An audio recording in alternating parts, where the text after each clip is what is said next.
The silence in the courtroom was suffocating. Every eye was fixed on Maya, shrinking in her seat as the man she once loved pointed a manicured finger at her face. "Look at her, Your Honor," Grant sneered, his voice dripping with venom. "She can't even afford to buy lunch, let alone maintain the estate.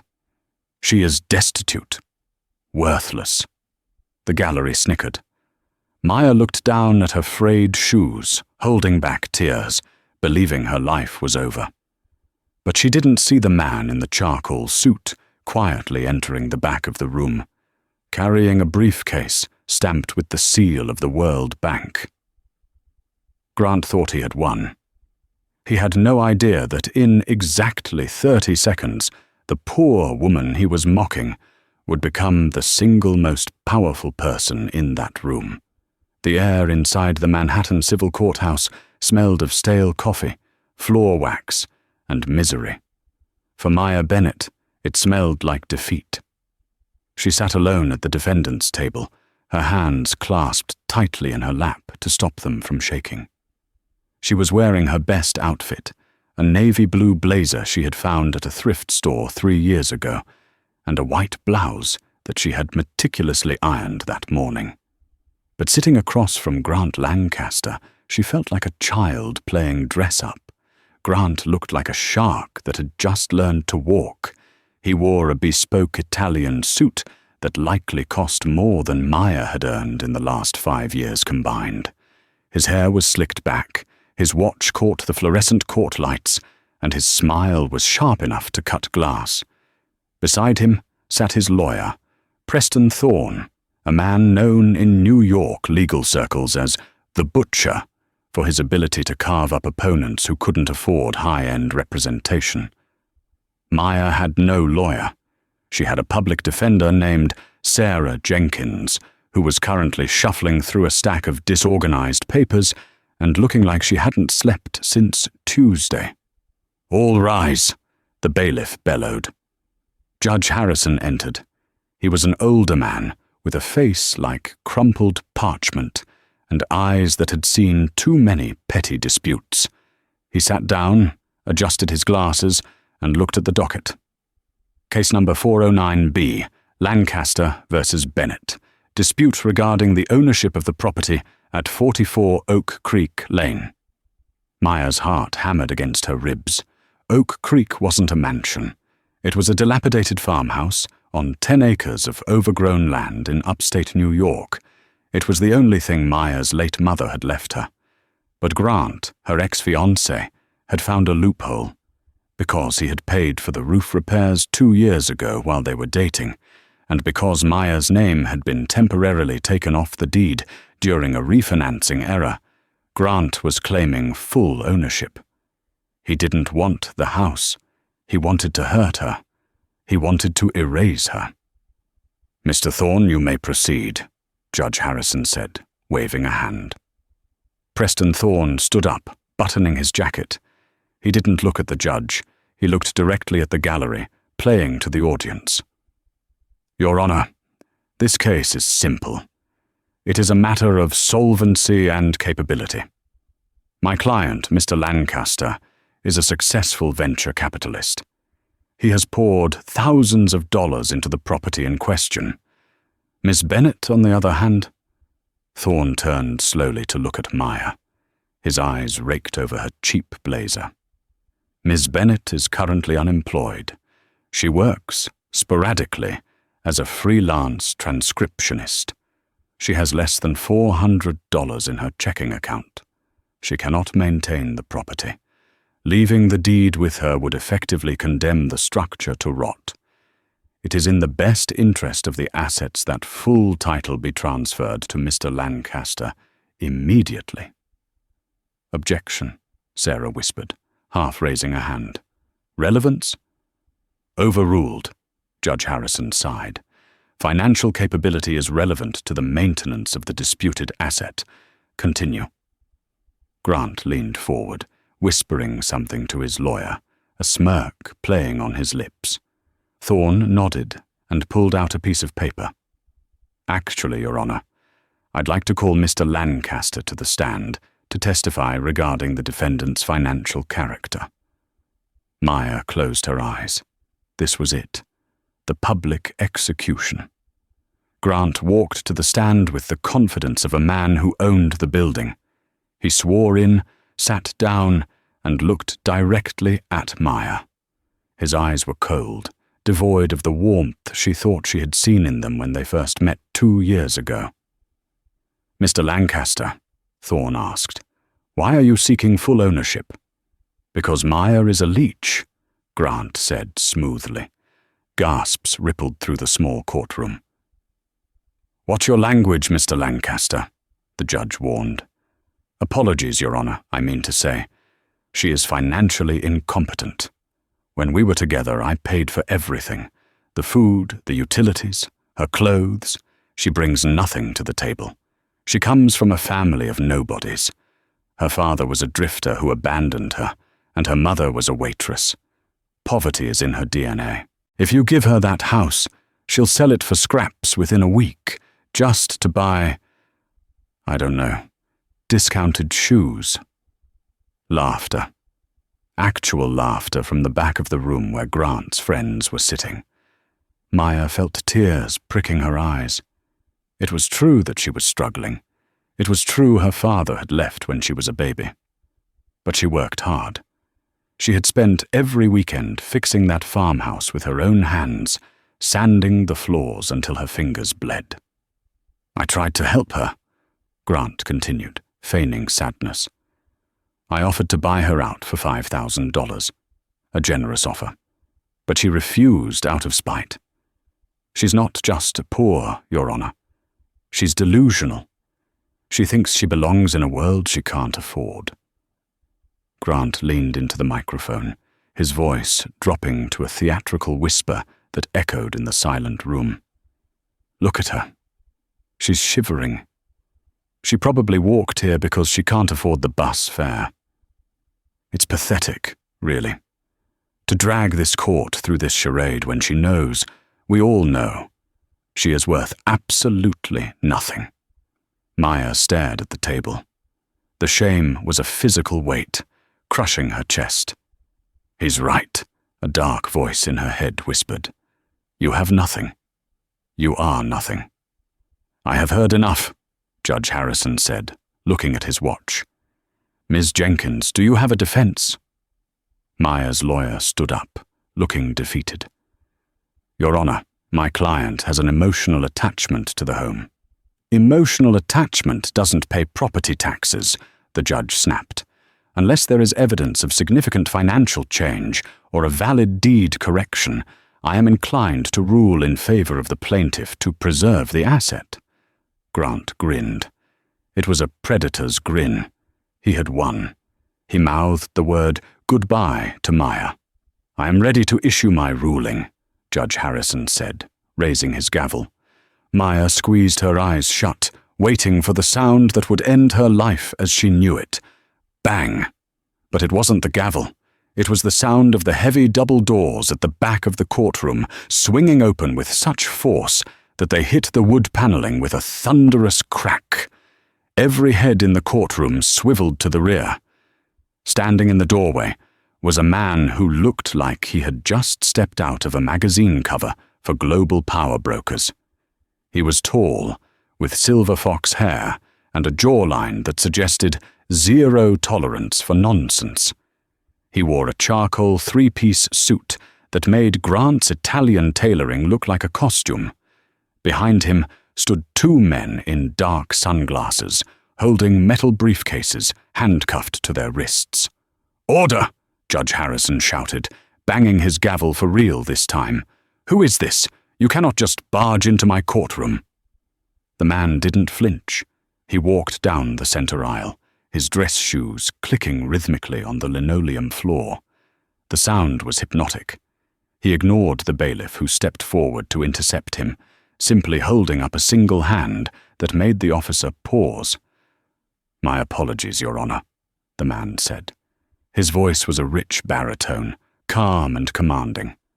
"I am Theodore Cross, senior partner at Cross, Blackwood and Associates, representing the International Estate Trust." Grant laughed from the witness stand. And? We're in the middle of a hearing, buddy. Get in line. Theodore Cross didn't even look at Grant. He treated Grant with the total indifference a lion gives a buzzing fly. He stopped at the gate separating the gallery from the bench and looked directly at Maya. For the first time, his expression softened. Ms. Bennett, I apologize for the delay. The jet had trouble landing at JFK due to the headwinds. Maya blinked, confused. Do I know you? Not yet, Theodore said. He turned to the judge. Your Honor, I am here to file an emergency motion to stay these proceedings immediately. On what grounds? Judge Harrison asked, irritated but intrigued by the man's presence. On the grounds that the financial status of the defendant, Ms. Maya Bennett, has been grossly misrepresented to this court, Theodore stated. He signaled to one of the guards behind him. The guard stepped forward, unlocked the briefcase attached to his wrist, and handed Theodore a thick file bound in blue leather. Grant snorted. Oh, please. Did she win a scratch-off ticket? Did she find $50 on the sidewalk? Unless she suddenly has $100,000 in the bank, she's still broke. Theodore finally turned to Grant. He looked him up and down, his eyes analyzing Grant's suit, his watch, his shoes. He smiled, but it was a cold, terrifying smile. $100,000, Theodore repeated, tasting the words. Mr. Lancaster, the interest accrued on Miss Bennett's accounts while I walked from the door to this bench is more than your entire net worth. The room went dead silent. You could hear a pin drop. Grant's face turned red. Who do you think you are? I'm worth $4 million. Pocket change.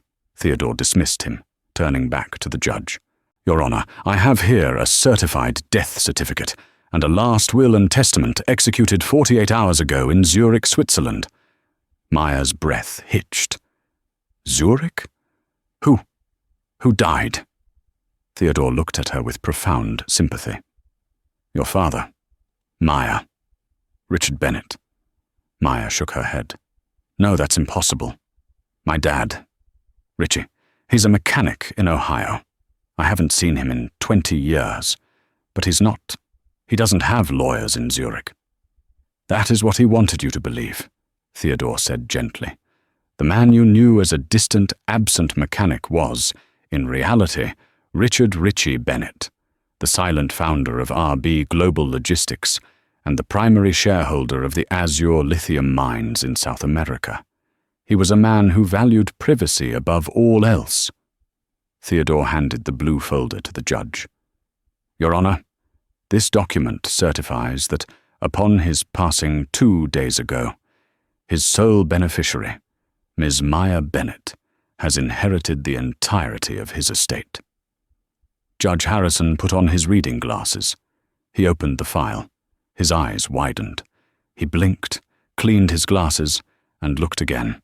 His mouth hung slightly open. Is this figure correct? The judge stammered, his voice trembling. It is, Your Honor, Theodore confirmed. Current valuation of liquid assets, real estate holdings in London, Tokyo, and Dubai, plus the intellectual property rights and mineral reserves. What does it say? Grant demanded, standing up. I have a right to know. She owes me legal fees. Judge Harrison looked up from the paper, staring at Maya as if she were an alien species. Mr. Lancaster, the judge said, his voice quiet. The affidavit states that the Bennett estate is valued at approximately $1.2 trillion. The word hung in the air. Trillion. Not million. Not billion. Grant froze. He looked at Maya. He looked at the judge. He looked at Theodore. That's a lie. That's a fake document. She's poor. Look at her shoes. Theodore stepped closer to Grant, invading his personal space. Her shoes, Mr. Lancaster, are a choice. Your debt, however, is a reality. My team has already run a background check on you. You're leveraged to the hilt. You have 3 mortgages on your assets, and you're currently being audited by the IRS. Theodore turned to Maya. Ms. Bennett, your father watched you from afar. He knew you were struggling. He wanted you to build character, to know what it was like to survive on your own, so that when this day came, you wouldn't be like him. He gestured dismissively at Grant. He wanted you to be ready, and he left specific instructions regarding this specific court case. What instructions? Maya whispered, her mind reeling. Theodore smiled. He anticipated Mr. Lancaster's greed. The will stipulates that any debts or legal judgments against you are to be settled immediately, and that the legal team of the estate is to take over all your affairs. Theodore looked at Grant's lawyer, Preston Thorne. Mr. Thorne, I believe you charge $400 an hour. We charge $4,000, and we have 50 lawyers assigned to this case as of this morning. Do you really want to proceed with this lawsuit regarding a farmhouse? Preston Thorne, the butcher, looked at the blue file, then at Theodore Cross, and finally at his client. He started packing his briefcase. Preston, what are you doing? Grant shrieked.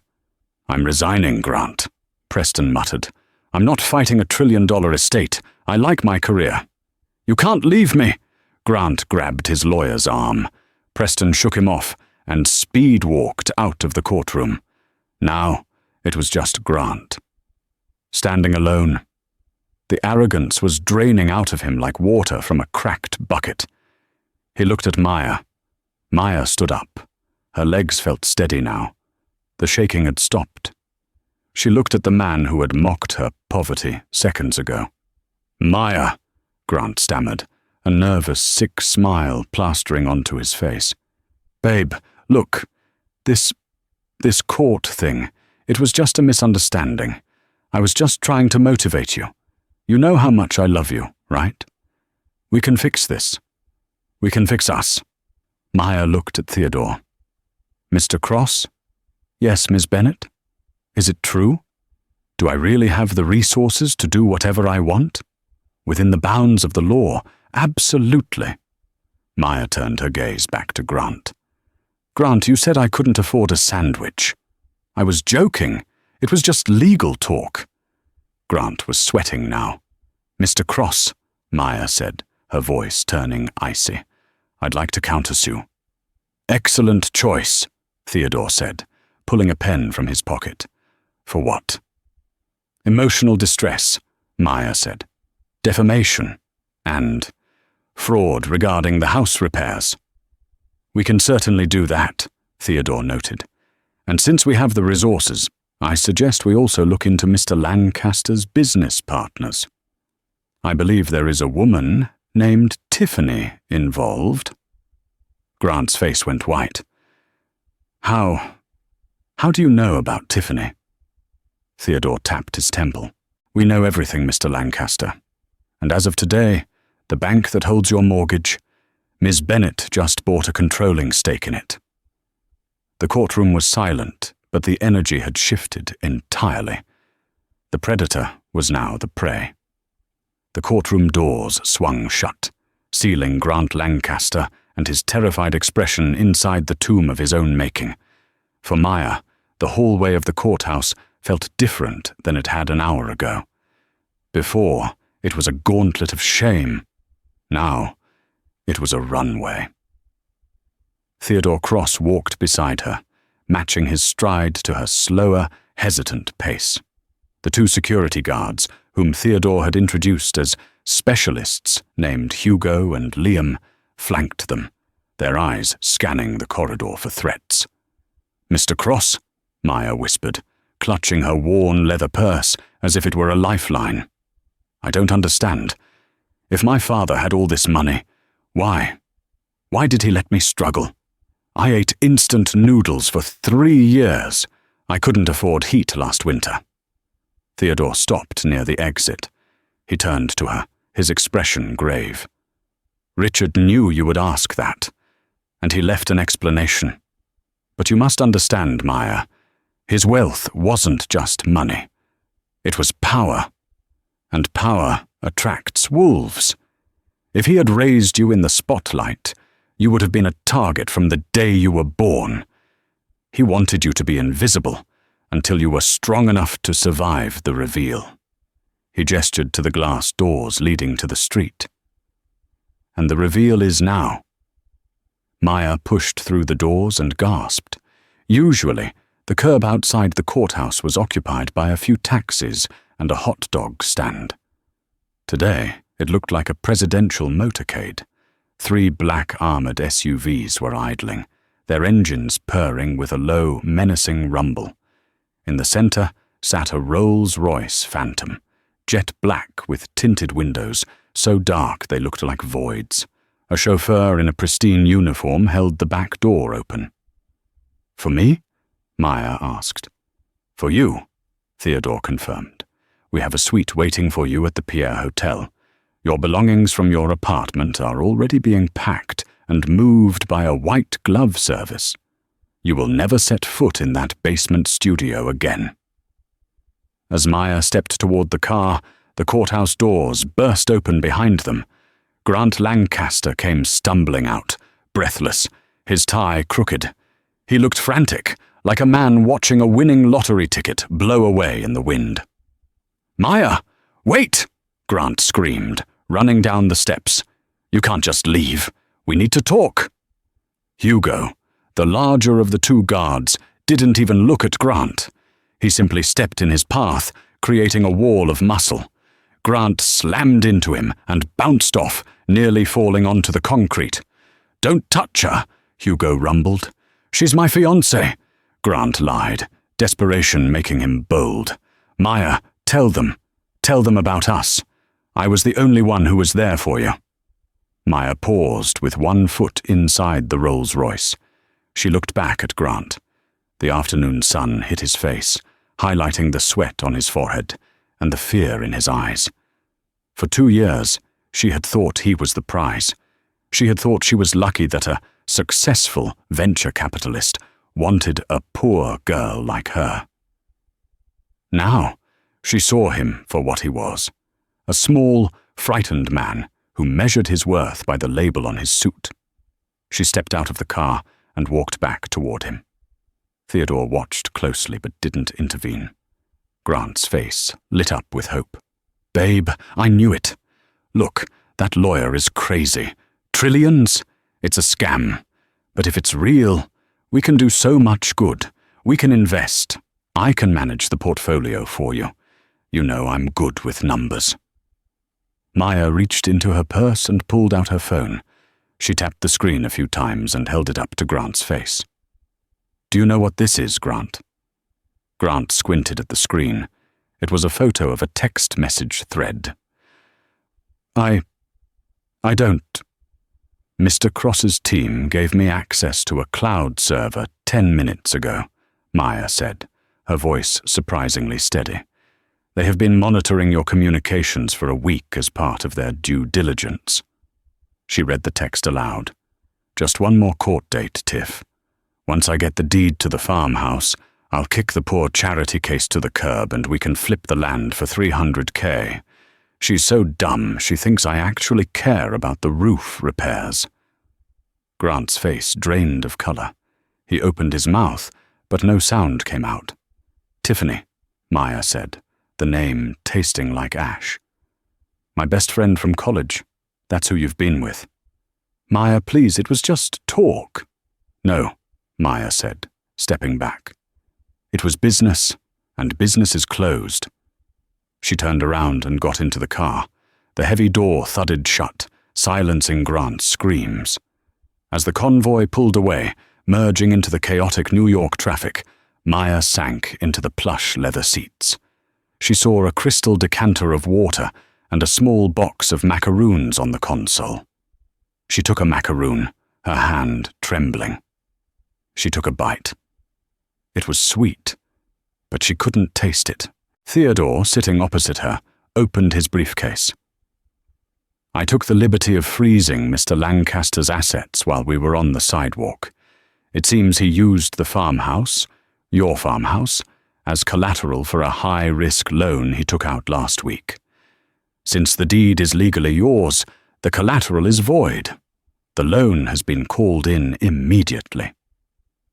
"What does that mean for him?" Maya asked. "It means," Theodore said, checking his tablet, "that by the time he gets back to his condo, the repo men will be taking his car, and Tiffany, well, our intelligence suggests she only dates men with a credit score over 750. Grant is currently sitting at 400. Maya looked out the window at the passing skyline. She didn't feel happy. She didn't feel triumphant. She felt a cold, hard resolve settling in her chest. "Where are we going first?" she asked. "The hotel." "No," Theodore said. "We have to make a stop at the vault. There is something your father left that I cannot carry. He said you have to see it with your own eyes." The car stopped in front of a heavy, brutalist building in the financial district. It wasn't a commercial bank. There were no ATMs, no tellers, and no signage. It was a private depository, used by the ultra-wealthy to store secrets, not just gold. Maya followed Theodore through a series of security checkpoints that involved retinal scans and voice recognition. Finally, they reached the basement levels. The air here was cool and smelled of ozone. "Your father," Theodore explained as they walked down a long steel corridor, "started his career as a driver. He moved goods that no one else wanted to move. In the 90s, he anticipated the boom in rare earth minerals before the tech giants did. He bought mines in places people couldn't find on a map. But his greatest asset was information." They stopped in front of a massive circular vault door designated Box 77 Alpha. Theodore handed Maya a physical key. It looked old, made of heavy brass, contrasting with the high-tech surroundings. "He mailed this to you 3 years ago. It was hidden inside a birthday card you never opened because you thought it was just another empty gesture." Maya gasped. She remembered the card. It was still in her shoebox of keepsakes. I have that card, but I don't have the key with me." "We know," Theodore said. "We retrieved it from your apartment an hour ago. Here." Maya took the key. Her hands were shaking again. She inserted it into the lock and turned. The mechanisms clicked, heavy tumblers falling into place. The door hissed and swung open. Inside, the room was small. There were no stacks of cash, no diamonds, just a single wooden chair and a desk. On the desk sat a laptop and a thick, leather-bound book. "I will wait outside," Theodore said, bowing his head. "This is for you alone." Maya entered and sat in the chair. She touched the laptop, and it flared to life instantly. A video file was queued up. She pressed play. The screen filled with the face of a man she hadn't seen since she was 5 years old. Richard Bennett.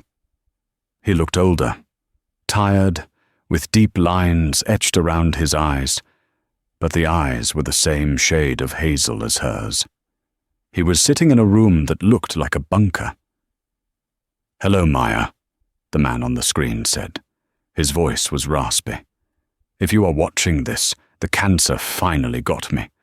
Or maybe it was the Russians. Either way, I'm gone."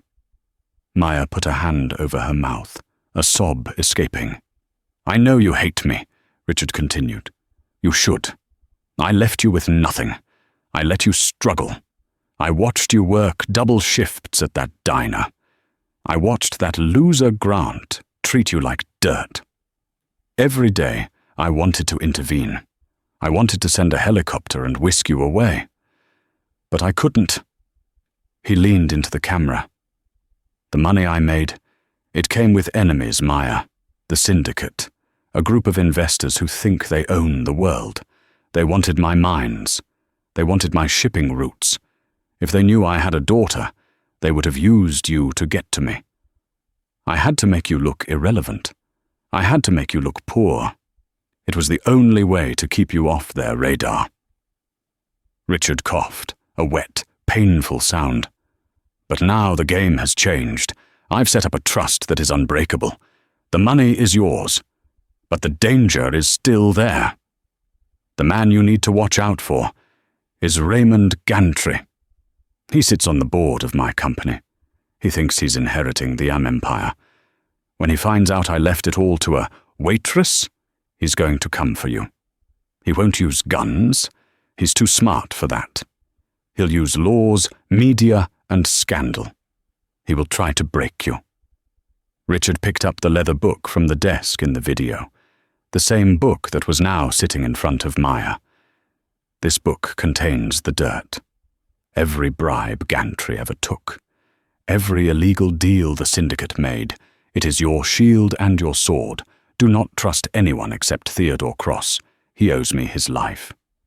Richard paused, looking at the lens with intense sadness. I love you, Maya. I am so proud of the woman you became without me.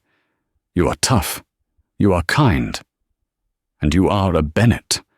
Don't let them take what is yours. The screen went black.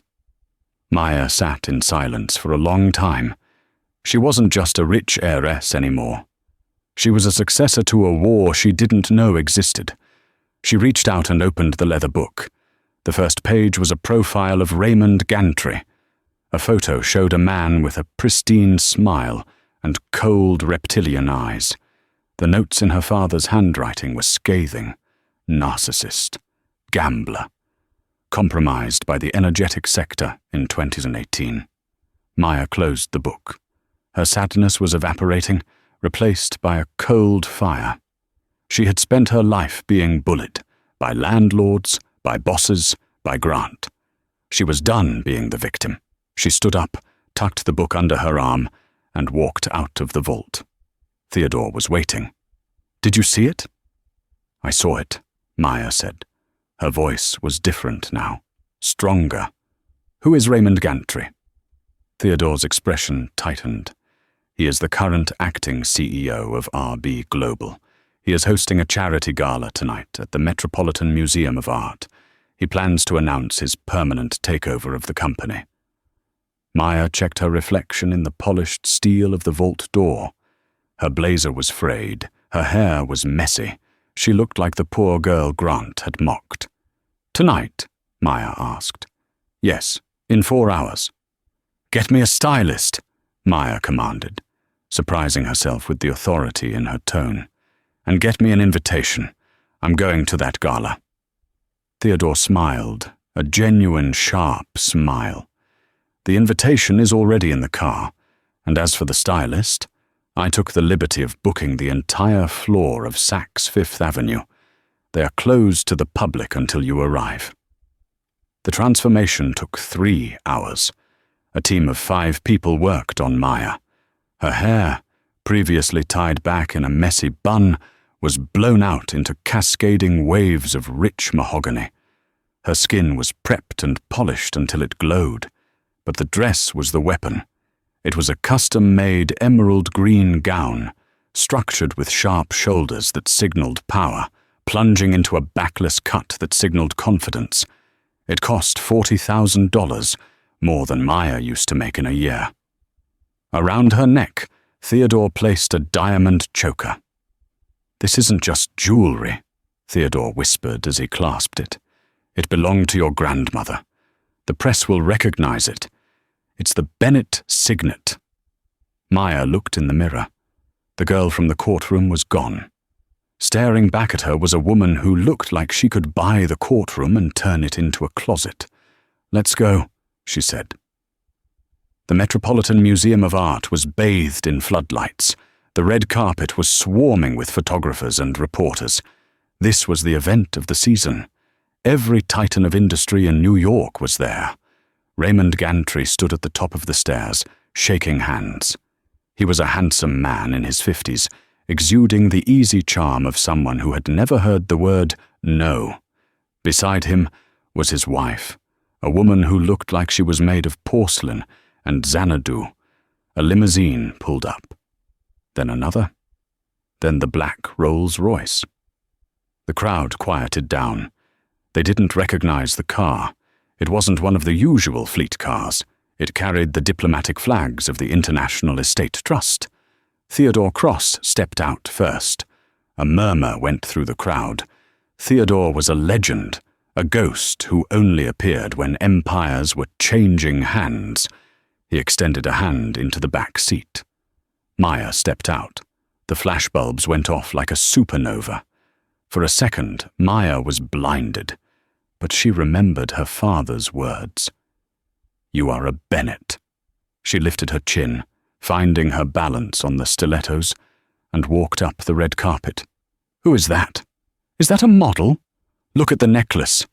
The whispers hissed around her like steam. She locked eyes with Raymond Gantry at the top of the stairs. Raymond's smile faltered. He didn't know who she was, but he recognized the necklace. He recognized the look in Theodore's eyes. "Mr. Gantry," Theodore said smoothly as they reached the top. "I believe you haven't met the majority shareholder of the company you are currently managing." Raymond laughed nervously. "Theodore, always with the jokes. Richard is dead. I am the majority shareholder by proxy." "Not anymore," a voice said from behind the press line. It was Grant. Maya froze. Grant had somehow gotten past security. He was disheveled, wearing the same suit from court, but he looked manic. He was waving a piece of paper. "She's a fraud!" Grant screamed, lunging toward the red carpet. Security guards tackled him, but he thrashed wildly. "She's a fraud! She's broke! That necklace is fake! I know her! She eats canned tuna! She's nobody!" The cameras turned to Grant, then back to Maya. It was a scene of pure chaos, a humiliation attempt on the biggest stage. Raymond Gantry looked at Grant, then at Maya. He saw an opportunity. If this girl was a fake, he could crush her right here. "Let him speak," Raymond ordered the security. "If there is an imposter at my event, I want to know." The guards released Grant. He stood up, straightening his jacket, breathing hard. He pointed a shaking finger at Maya. "Her name is Maya Bennett," Grant spat. "She's a transcriptionist. I just beat her in court this morning because she couldn't afford a leaky roof. This," he gestured at her dress, "is a costume. She's conning you all." He looked at Maya, his eyes pleading and crazy. "Tell them, Maya. Tell them you're nothing without me." Maya stared at him. She felt a strange sense of pity. He was destroying himself. She stepped toward a microphone that had been set up for interviews. The silence was deafening. "You're right, Grant," Maya said. Her voice was amplified across the plaza. "I was in court this morning, and you did mock me for being poor." She turned to the cameras. "My name is Maya Bennett, daughter of Richard Bennett." A collective gasp went through the crowd. Raymond Gantry's face turned grey. "And yes," Maya continued, looking at Grant, "I was poor. I lived on a budget. I struggled. And you know what? I'm glad I did. Because it taught me the difference between value and price. You, Grant, know the price of everything and the value of nothing." She reached into a small clutch and pulled out a folded document. "Mr. Gantry," she said, turning to the CEO, "my lawyer tells me that under the company bylaws, a vote of no confidence can be called by any shareholder possessing more than 51% of the voting stock." Raymond swallowed hard. That requires a formal board meeting." "I am the board," Maya said. "And I am calling the meeting now." She looked at the cameras. "Effective immediately, Raymond Gantry is removed as CEO of RB Global, pending an investigation into—" She paused, glancing at the mental image of her father's black book. "Embezzlement of funds via the Cayman subsidiary in 2019. Raymond looked like he had been shot. You can't know about that." "I know everything," Maya said. Theodore stepped forward. "Security, please escort Mr. Gantry off the premises, and Mr. Lancaster as well." Grant looked at Raymond. Raymond looked at Grant. Two men, defeated by the same woman in the span of 12 hours. "No!" Grant screamed as the guards grabbed him again. "Maya, I love you. I can change. Tiffany means nothing to me." "Tiffany," Maya said into the mic, "is actually calling you right now, Grant. I believe she just found out the locks on your condo have been changed." The crowd erupted in laughter and applause. It wasn't polite applause. It was the roar of a crowd that loved a takedown. Maya turned her back on them and walked into the museum. The gala was just beginning, but the war had officially started. As she entered the great hall, she saw a man watching her from the shadows of an Egyptian exhibit. He was young, handsome, with dark hair and eyes that looked like they held dangerous secrets. He wasn't clapping. He was calculating. He raised a glass of champagne to her, a subtle, mocking salute. Maya felt a chill. She realized that Grant and Raymond were just the warm-up acts. This man, this was the real threat her father had warned her about. The great hall of the Metropolitan Museum was a cathedral of wealth. Waiters moved like ghosts carrying trays of champagne, and the air hummed with the sound of string quartets and hushed gossip. Maya Bennett stood in the center of it all, the emerald dress acting as armor. She had just publicly executed the career of a CEO and the reputation of her ex-fiancé, but her heart was hammering against her ribs like a trapped bird. She felt eyes on her. Not the eyes of the press. Those were flashy and shallow. She felt a different kind of gaze. Heavy. Predatory. She turned back toward the Egyptian exhibit, the Temple of Denda. The man who had raised his glass to her was walking closer. He moved differently than the other guests. They walked with the entitlement of money. He walked with the confidence of someone who owned the people who owned the money. He was tall, with jet-black hair and a face that was handsome in a cruel, angular way. He wore a tuxedo that was midnight blue, contrasting with the sea of black suits. "A spectacular performance," the man said as he reached her. His voice was smooth, lacking the distinct New York accent of Grant or the frantic tone of Raymond. It was transatlantic, polished, and unplaceable. "I haven't seen a board coup executed on a red carpet since the takeover of Venetian steel in '98. Maya stiffened. Theodore Cross stepped up beside her instantly, his body tensing. For the first time, the unflappable lawyer looked genuinely disturbed. "Conrad," Theodore said, his voice dropping an octave, "I didn't think you'd show your face in America." "Theodore," the man replied, nodding politely. "I have diplomatic immunity this week, a perks of consulting for the UN." He turned his dark eyes to Maya. "You must be the daughter." "Maya." "A pleasure. I am Conrad Bishop." Bishop. The name wasn't in the black book her father had left her. Or was it? Maya's mind raced, trying to recall the pages she had skimmed in the vault. "You knew my father," Maya said, keeping her voice steady. Conrad laughed softly. "Knew him? My dear, I made him. And then, inevitably, I tried to destroy him. It's the nature of our business. Richard was a brilliant logistics expert, but he had a fatal flaw. He had a conscience." Conrad took a sip of his champagne, his eyes never leaving hers. "He hid you well. We spent millions looking for Richard's leverage. We thought it was a file, a server, maybe a hidden mine in Chile. We never suspected his greatest asset was a waitress living in a basement in Queens." "I'm not a waitress anymore," Maya said coldly. "No," Conrad agreed. "Now you are a player. But players can lose. Raymond Gantry was a fool. He was stealing pennies from the jar. I am not interested in pennies, Maya. I am interested in the jar itself." He stepped closer, invading her personal space, just enough to be threatening without drawing the attention of security. "The lithium mines in the Azure province," Conrad whispered. "Your father locked them down with biometric keys before he died. The world needs that lithium for batteries, for tech, for weapons. The Syndicate wants the codes." "And if I don't have them?" Maya asked.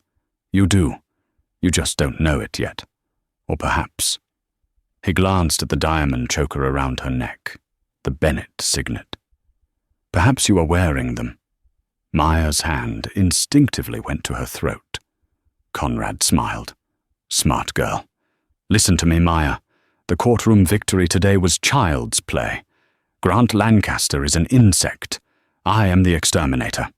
If you do not transfer the mining rights to my firm, Bishop Global, by noon tomorrow, the protection your father bought you will expire. We will freeze your accounts through international courts. We will tie you up in litigation for 50 years. You will die poor, just like you started." He placed an empty champagne glass on a passing tray. "Enjoy the party. It's likely your last." Conrad turned and walked away, disappearing into the crowd like smoke. Maya felt her knees waver. She grabbed Theodore's arm. "Who is he really?" "He is the head of the Syndicate," Theodore whispered, his face pale. "He is the reason your father went into hiding. Maya, we have a problem. The judge's ruling this morning gave you the money, but Conrad can freeze it if he leverages the International Court of Justice. He has judges in his pocket in The Hague." "He wants the mines," Maya said. "He thinks the codes are in this necklace." "Are they?" Theodore asked. Maya unclasped the heavy diamond choker. She looked at the back of the setting. There, microscopic but visible, was a series of laser-etched numbers. Her father hadn't just given her jewelry, he had given her the keys to the future of energy. "He knows," Maya realized. "He's not going to wait until noon tomorrow. He's going to come for me tonight." Theodore nodded. "We need to get you to a safe house. The Pierre Hotel is too public." "No," Maya said, a sudden clarity washing over her. She looked at the exit, where the paparazzi were still camped out. She thought about Grant, about the way he had mocked her for her frayed shoes.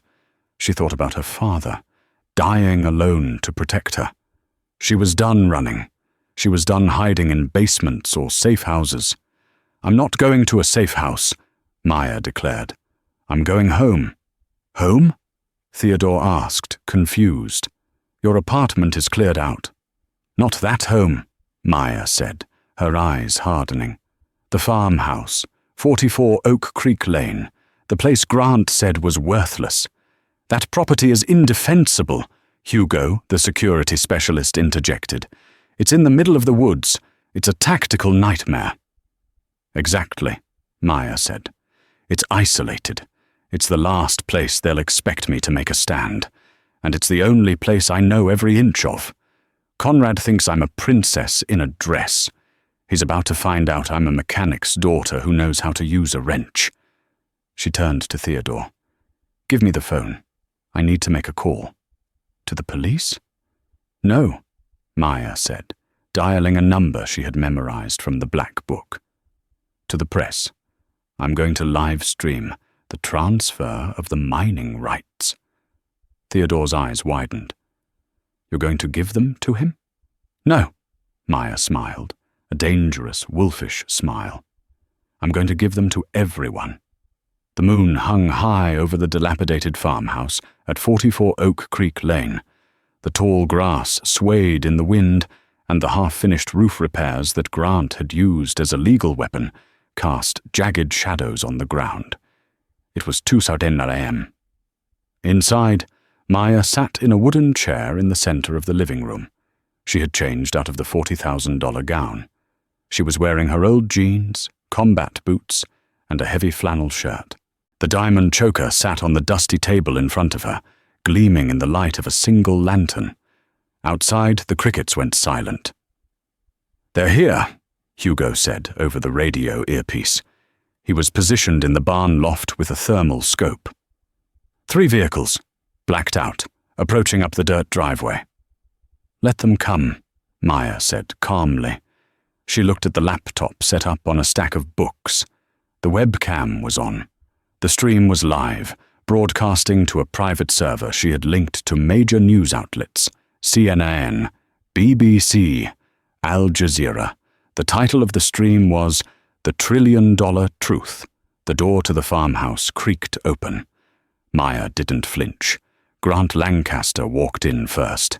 He looked like a wreck. His suit was torn, his eye was black, and he was holding a crowbar. He was shivering, not from cold, but from terror. Behind him walked Conrad Bishop. Conrad looked impeccable, even in the dusty farmhouse. He held a silenced pistol loosely at his side. 2 mercenaries flanked him. "Grant," Maya said, disappointed, "I see you found a new master." He bailed me out," Grant stammered, his eyes darting around the dark room. "He paid the bond. Maya, just give him the necklace. Please, he's going to kill us both." "Pathetic," Conrad sighed. He shoved Grant aside, sending him crashing into a wall. Conrad stepped into the lantern light. "A dramatic setting, Maya. Very rustic. Is this where you plan to hide?" "I'm not hiding," Maya said. She pointed to the laptop. "Wave, Conrad. You're live." Conrad frowned. He glanced at the computer. "You're bluffing. There is no signal out here." "My father bought his own satellites," Maya said. "You'd know that if you checked the inventory." She tapped a key on the keyboard. "Right now," Maya announced, her voice projecting to the microphone, "I am broadcasting the laser-etched codes on this necklace to the United Nations Energy Council. I am not selling the mines to Bishop Global. I am donating them into a public trust managed by the World Bank to stabilize global energy prices." Conrad's face went white. You insane child! You're throwing away $1 trillion. I'm throwing away your leverage," Maya corrected. "If everyone has the lithium, you have nothing to kill me for." Conrad raised the gun. "I can still kill you for spite." Click. The sound of a dozen heavy bolts, racking, echoed from the shadows of the kitchen, the hallway, and the stairs. Conrad froze. "Did you think I came here alone?" Maya asked. From the shadows, figures emerged. Not just Hugo and Liam, but 20 men in tactical gear. They wore patches on their shoulders, the insignia of the U.S. Marshals. Theodore Cross stepped out from the kitchen, holding a tablet. "Mr. Bishop, I'm afraid your diplomatic immunity was revoked 10 minutes ago. It seems the State Department frowns upon threatening American citizens on live streams. We have the audio of your threat at the museum." Conrad looked at the marshals, then at Maya. The gun lowered slowly. "You played me," Conrad whispered. "No," Maya said, standing up. "I outbid you." The marshals moved in. Handcuffs clicked onto Conrad's wrists. He maintained his dignity, staring straight ahead. But his empire was crumbling in real time. Grant, huddled in the corner, began to sob. Maya, I helped. I led him here so you could catch him. That was the plan, right? Tell them." Maya walked over to Grant. She looked down at him. The man who had sneered at her poverty was now begging for scraps of her mercy. "Grant," she said softly, "you wanted this house so bad? You fought me in court for it? I didn't mean it. It's yours," Maya said. Grant blinked. "What?" "I'm signing the deed over to you," Maya said. 44 Oak Creek Lane. It's all yours." "Really?" Grant looked hopeful for a second. "Yes," Maya continued. "Of course the property taxes are 3 years overdue. The foundation is cracked. And since I just donated the mineral rights of the land to the UN, it's now a designated protected zone. You can't sell it. You can't build on it. You can only live in it." She leaned in close. "Enjoy the roof leaks, Grant. I hear winter is coming." Maya turned and walked out the front door. Outside, the night air was crisp and clean. Theodore was waiting by the black Rolls-Royce, which looked absurd parked next to the rotting tractor. "The donation has been verified," Theodore said. "The markets are stabilizing. You just lost about $600 billion in potential future revenue." "I have plenty left," Maya said, looking up at the stars. "Dad left me enough to live on. The rest was just blood money. I washed it clean." "What will you do now?" Theodore asked. "Paris? Milan? You own apartments in both." Maya looked back at the farmhouse, where the marshals were hauling Conrad and Grant into custody. She thought about the transcription work she used to do. She thought about the people like her, who were one paycheck away from disaster, who got bullied in courtrooms because they couldn't afford a lawyer like Preston Thorne. "No," Maya said. "I want to buy the building." "Which building?" "The Manhattan Civil Courthouse," Maya said, "and the law firm next to it. I'm going to turn it into a pro bono legal center. I want to make sure no one ever stands in that courtroom alone again." Theodore smiled. It was the smile of a man who realized that Richard Bennett hadn't just left a fortune. He had left a legacy. "Very good, Miss Bennett," Theodore said, opening the car door. "I'll draft the paperwork in the morning."